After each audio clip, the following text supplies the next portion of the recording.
Alright everyone, now let's talk about the immunity syndrome. The Federation starship USS Enterprise is en route to Starbase 6 for rest and relaxation. The communications officer, Lieutenant Uhura, receives the garbled distress call, but all she can make out are sector coordinates and the name of the ship, the USS Intrepid, manned entirely by Vulcans. Suddenly, the signal is gone and First Officer Spock, himself half Vulcan, shudders and feels uneasy. When asked what is wrong, he replies that the Intrepid has died.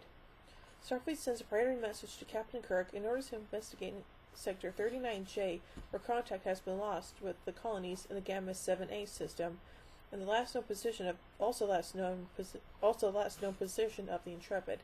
Arriving there, Ensign Shatner reports that the sensors show no life readings in the system of 1 billion inhabitants.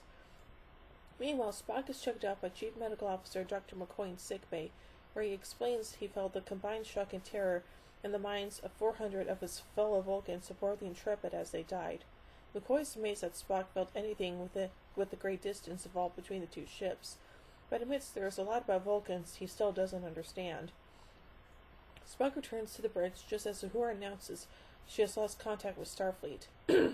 Kirk has Spock scan a dark, ominous form that appears on the main view screen. Spock reports it is some kind of energy turbulence, probably responsible for the death of the system inhabitants and the Intrepid crew. Kirk launches a sensor probe into the void. Suddenly, a painful, high-pitched noise fills the ship that renders half the crew sickened or faint.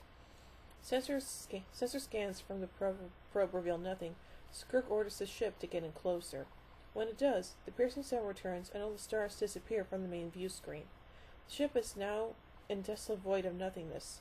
Dr. McCoy then reports that the crew are getting worse and it appears everyone seems to be dying. Uh-oh. Spock surmises that the ship has crossed some kind of negative energy boundary where their physical properties cannot exist. All the ship's energy, as well as the crew's life force, is beginning to be slowly drained away. Kirk remarks that the dark voids in galactic nebula, such as the coal sack. Kirk orders full reverse, but the ship moves forward deeper into the void. If forward thrust is applied, the ship slows down. Chief Engineer Scott frantically tinkers with the controls to give the ship the power it needs, but nothing seems to respond. The huge expenditure of ship's energy attracts what appears to be an 11,000-mile wide amoeba, which appears on the main screen. Kirk launches in the sensor probe, which reveals the creature is protoplasmic in nature. McCoy believes it is a massive, single-celled entity that feeds off raw energy, but he needs more data to confirm this. Spock decides to get the information McCoy needs and requests to pilot a shuttlecraft in closer to the creature. Kirk reluctantly accepts Spock's suicidal request and allows him to launch. He pilots the shuttle up to the creature and penetrates the outer skin and makes his way towards the cell's nucleus.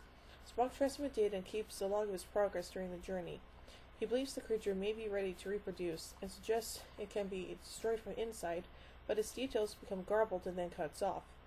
Kirk and McCoy determine that if the creature begins to reproduce, it will spread rapidly and pose a serious threat to the galaxy. They must do something now, but the Enterprise only has an hour left until all energy is expended.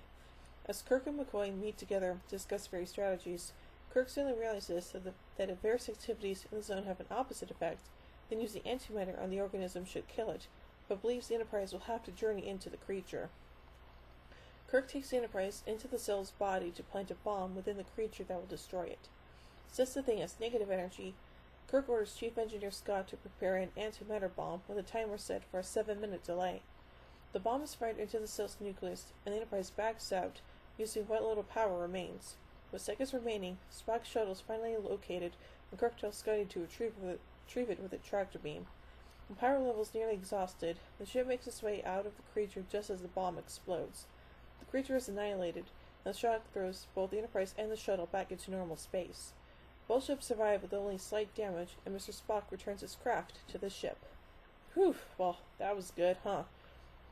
Well, pretty satisfying episode overall. So, I give the Immunity Syndrome 3 warp cores out of 5. Well, join me next time as we engage in a private little war. So, until then, live long and prosper, everybody.